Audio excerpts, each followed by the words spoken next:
नमस्कार दोस्तों, आज मैं आपको मेरे ही एक व्यूअर जिनके साथ ये घटना घटी है वो घटना आज मैं आपको बताने वाला हूँ। उन्होंने मुझे ये घटना भेजी है इंस्टाग्राम पे। अगर आपके साथ भी कोई सच्ची घटना घटी हो तो वो आप मुझे भेज सकते हैं मेरे इंस्टाग्राम पे। मेरे इंस्टाग्राम के पेज का स्क्रीनशॉट आ रहा होगा आपके फ़ोन के स्क्रीन्स पे और उसका लिंक भी मैंने आपको दे दिया है नीचे डिस्क्रिप्शन बॉक्स में। अगर आपके साथ कोई सच्ची घटना घटी हो तो वो आप मुझे मेरे इंस्टाग्राम पर भेज सकते हैं। जिनके साथ ये घटना घटी है उनका नाम युविका है और अब आगे की कहानी मैं आपको युविका जी के पॉइंट ऑफ व्यू से ही बताऊंगा। मेरा नाम युविका है। ये घटना मेरे साथ साल 2016 में घटी थी। मैं नागपुर की रहने वाली हूँ। ये घटना मेरे साथ मेरे ही घर के पास में एक लाइब्रेरी है वहाँ पर घटी थी। इस घटना में मेरी एक दोस्त जिसका नाम प्रीति था वो भी शामिल है। दरअसल मैं बहुत साल पहले ही नागपुर छोड़ के एक दूसरे शहर में पढ़ाई करने के लिए गई थी और मेरी सिर्फ एक ही दोस्त थी, प्रीति। जब मैं अपनी पढ़ाई पूरी करके वापस आई तो मैं सबसे पहले प्रीति से मिली। हम दोनों जब मिले तो बहुत ज़्यादा इमोशनल हो गए थे। हमने ये प्लान बनाया कि हम लोग पहले जहाँ घूमा करते थे वहाँ अब वापस घूमेंगे। पहले हम लोग अलग अलग जगहों पे गए जहाँ पर हम लोग पहले जाया करते थे, जैसे मॉल, सिनेमा, मूवीज़ वगैरह देखना और रेस्टोरेंट में खाना खाना। ऐसी जगहों पर हम लोग गए। पहले हम लोग एक लाइब्रेरी भी जाया करते थे। हम लोग सबसे लास्ट में उस लाइब्रेरी में ही गए, लेकिन जब हम उस लाइब्रेरी के करीब पहुँचे तो हमने देखा कि वो लाइब्रेरी अब वो बंद हो चुकी है। उसको बंद हुए करीबन 4-7 साल हो गए थे और मैं पिछले 20-25 साल से नागपुर में थी ही नहीं, इसलिए मुझे पता ही नहीं था। और प्रीति भी मेरे जाने के बाद लाइब्रेरी नहीं जाती थी, इसलिए उसको भी इस चीज़ का ज्ञान नहीं था।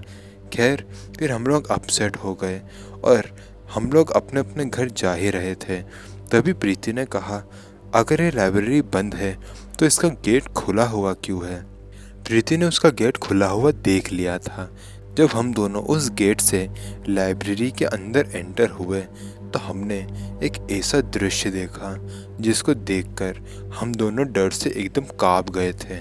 हमने देखा कि लाइब्रेरी के अंदर की जो बुक्स हैं वह खुली हुई हैं और उन लाइब्रेरी के बुक्स के एकदम बीचों बीच एक लाश लटक रही थी जो कि हंस रही थी और सीधा हमें ही देख रही थी।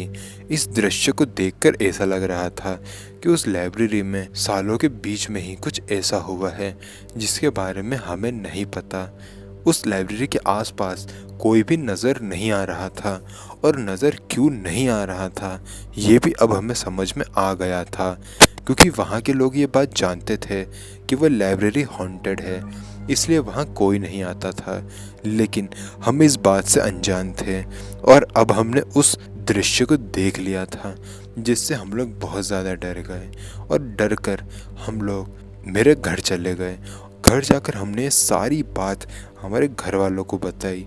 हमारे घर वालों ने हम दोनों को बहुत डांटा और उसके पीछे की कहानी हमें बताई। उन्होंने हमें बताया कि इस लाइब्रेरी में एक लड़की पढ़ा करती थी जिसका नाम काव्या था। उसके ऊपर पढ़ाई का बहुत ज़्यादा प्रेशर था और उसी प्रेशर की वजह से उसने इस लाइब्रेरी में आत्महत्या करी थी और उसके एक हफ्ते बाद से ही उसकी आत्मा इस लाइब्रेरी में कोहराम मचाती थी। ये लाइब्रेरी एक हॉन्टेड लाइब्रेरी बनकर रह गई थी, इसलिए इस लाइब्रेरी को बंद कर दिया गया और फिर वहाँ कोई भी नहीं जाता था। खैर, ये पता लगने के बाद हमें करीबन 3-4 हफ्तों तक बुखार रहा था। फिर सब कुछ नॉर्मल हो गया और फिर हमने उस लाइब्रेरी की तरफ मुड़कर कभी नहीं देखा। तो दोस्तों, आई होप आपको वीडियो पसंद आई होगी। अगर आपको वीडियो पसंद आए तो वीडियो को लाइक करें, कमेंट करके बताएं कि अगली वीडियो आपको किस टॉपिक पे चाहिए। तो मिलते हैं अगले वीडियो में, तब तक के लिए जय हिंद, जय भारत।